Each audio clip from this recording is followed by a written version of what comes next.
Hello বন্ধুরা, সবাই কেমন আছো? আশা করি সবাই খুব ভালো আছো। তো গল্প নিয়ে, আঁকা নিয়ে চলে এসেছি আজকে। তো আমি একটা নতুন নাম ঠিক করেছি, তোমাদের সঙ্গে শেয়ার করি। যেটা হচ্ছে যে আঁকা নিয়ে গল্প কথা।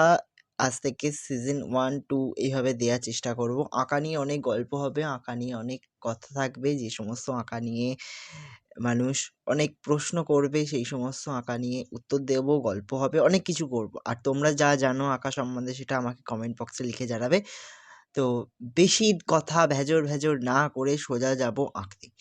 আঁকতে যাব, যেটা হচ্ছে যে বললাম, সেটার একটা কারণ হচ্ছে আমি আজকে একটু বাইরে আঁকবো। মানে হচ্ছে আমার বাগানে আজকে আমি আঁকতে বসবো। সবসময় ঘরে আঁকছি, আর আজকের ওয়েদারটা খুব ভালো, খুব মেঘলা। তাই বেশি দেরি না করে চলো সোজা যাই বাগানে।